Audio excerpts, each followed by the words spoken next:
My name is Sam Adams, and I'm the mayor of Portland, Oregon, the Rose City. And part of my responsibilities includes economic development and job creation. Talk about an industry that locally got very little attention and very little love from sort of official government sources. And I can, but with just, is infused with a certain amount of success despite being ignored, and amazing, creative, expert, innovative, and that's, software, digital development. We're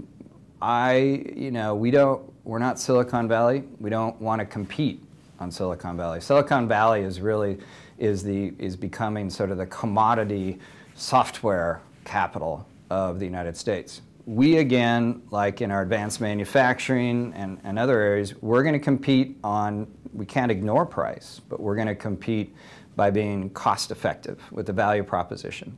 I believe that our software and digital community, creative community, is the most robust, offers the sort of one-stop, complete, 360, whatever metaphor you want to use, deeply creative, deep talent pool, speed, and can offer from beginning to end, including marketing. So where we compete, our software and digital community, we compete on the depth of talent, on the speed, to a certain degree on cost, but the value proposition. You're not going to get better talent that can, work your project from idea to successful marketing like you're going to get in Portland. We haven't had a strategy, and we haven't had sort of the leadership and the government side to, partner for the digital and software industry to partner. We've lacked venture capital, access to capital. Or companies grow to a certain point and they, get picked off by a bigger company. So the first thing we did is, try to address the fact that folks needed startup capital. So we did, we're one of the few government, and this came an idea that came out of the industry itself. We're one of the few governments that started a venture capital fund, a startup fund called the Portland Seed Fund. It just closed recently with over 100 applications. And in my budget for next year, we put another tranche of money in to keep doing it. So we're going to select 6 to 8.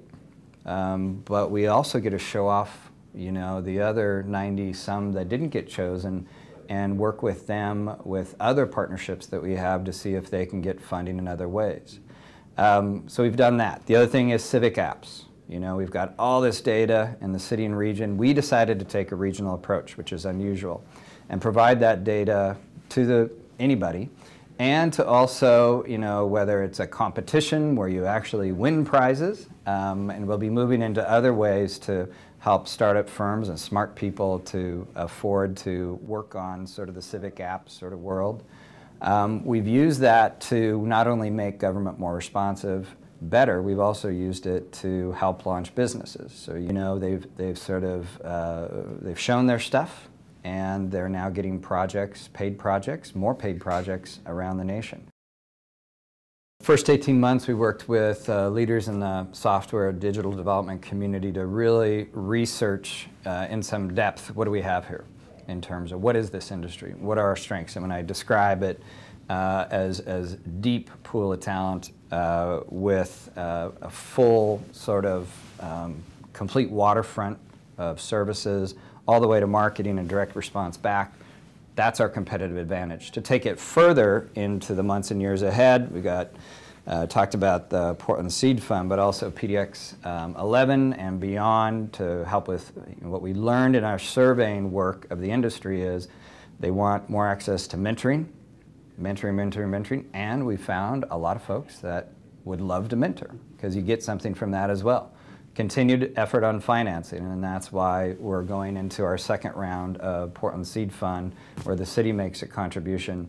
And then just plain old-fashioned networking, the sort of Medici effect where we provide the venue or we work with others to support their providing the venue and the meetup, and great things happen. So all the hackathons that we do, like just recently did at PI, the hackathon around education, where 3 early, but 3 products are coming out of there that are desperately needed. One, an app for schools, each school. One, a calendaring function of youth activities in the summer for both parents and the youth, which has so many benefits. And then the third one was the SMS, being able for the instructor to be able to communicate with parents and with the kids about whether it's a reminder to do your homework or grades are out today. Did you get them? And that was just common sense, recognizing that there is no digital divide, or there's the smallest digital divide in the history of communications around text messaging. Whether you're poor or young, whether you're white or black, it's basically in the digital world as equal as it's ever been. So that comes out of just supporting other people's great efforts. That in turn though makes sense and gets support because it's part of a strategy.